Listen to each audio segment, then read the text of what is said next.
कैसे हैं आप सभी लोग। हमारा पोषण एवं स्वास्थ्य के अंतर्गत एक महत्वपूर्ण टॉपिक विटामिन्स चल रहा था। इनमें से कुछ विटामिन्स हो चुके थे।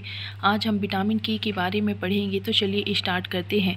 विटामिन के का रासायनिक नाम नेप्थोक्विनोन होता है। ठीक है दोस्तों, नेप्थोक्विनोन। और ये कितने प्रकार के होते हैं? 2 प्रकार के विटामिन के होते हैं, मोनोक्विनोन और फाइलोक्विनोन होता है। ठीक है, ये अगले पार्ट में बताया जा चुका है। और ये विटामिन जो होता है वसा में घुलनशील होते हैं, लेकिन आप याद रखिएगा कि जो विटामिन के का नाम होता है वो नेप्थोक्विनोन होता है, वसा में घुलनशील होता है।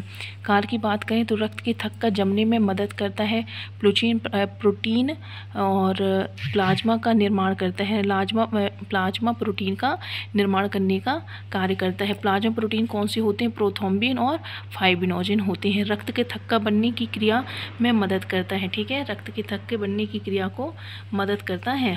अब रक्त का थक्का कैसे जमता है?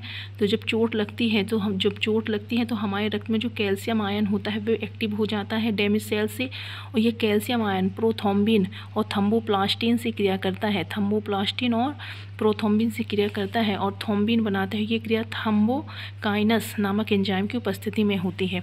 इसके बाद जो थ्रोम्बिन बना, इसके बाद क्या बना दोस्तों? जो थ्रोम्बिन बनता है वह थ्रोम्बिन फाइब्रिनोजन जो प्रोटीन होती है उससे क्रिया करता है, और किसकी उपस्थिति में? थ्रोम्बिन। और क्या बनाता है? फाइब्रिन या रेशा बनाता है। फिर जो ये फाइब्रिन बनता है जिसे रेशा कहते हैं, वह ब्लड या रक्त से क्रिया करता है विटामिन के की उपस्थिति में। तो क्या बनता है? ब्लड की क्लोटिंग हो जाती है, रक्त का थक्का बन जाता है। यानी ये पूरी प्रोसेस हमारी ब्लड के अंदर ही होती है। तो आप याद रखिएगा, प्लाज्मा प्रोटीन, फाइब्रिनोजन और क्या होते हैं? प्रोथ्रोम्बिन होते हैं।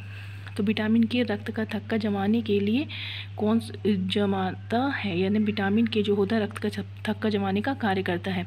अब यहाँ कुछ क्वेश्चन दिए हैं कि रक्त का थक्का जमाने के लिए कौन सा खनिज और विटामिन आवश्यक है? तो खनिज यानी मिनरल्स क्या होता है? कैल्शियम आयन होता है। और के क्या होता है? विटामिन होता है। याद रखिएगा, विटामिन के हड्डी ऊतकों के निर्माण में भी मदद करता है। यानी जो विटामिन के होता है हड्डी के ऊतक का निर्माण करता है। ये हड्डी का ऊतक क्या होता है? ऑस्टियोब्लास्ट होता है। यह ब्लड शुगर को कंट्रोल करने का कार्य करता है। मासिक चक्र में रक्त स्राव को कम करता है। यदि हम इसके रोग की बात करें तो यदि विटामिन के कम हो जाता है तो ब्लीडिंग होती है, रक्त स्राव, यानी रक्त का थक्का नहीं जमेगा तो रक्त स्राव होता है। यदि इसके सोर्स की बात करें तो पत्ता गोभी है, फूल गोभी, ब्रोकली, बीन्स, एवोकेडो, अंगूर, मटर, खीरा, ग्रीन एप्पल, कीवी आदि इसके क्या होते हैं? सोर्स होते हैं, अच्छे सोर्स माने जाते हैं। याद रखिएगा, रक्त का थक्का जमने में 2 से 5 मिनट का समय लगता है, लेकिन ये घाव की गहराई पर डिपेंड करता है। तो दोस्तों, यहाँ पर हमने विटामिन के बारे में जानकारी प्राप्त की, और ऐसी ही जानकारी के लिए आप हमारे चैनल को अवश्य रूप से सब्सक्राइब करें। थैंक यू, और अपना सहयोग ज़रूर बना के रखें। थैंक यू दोस्तों।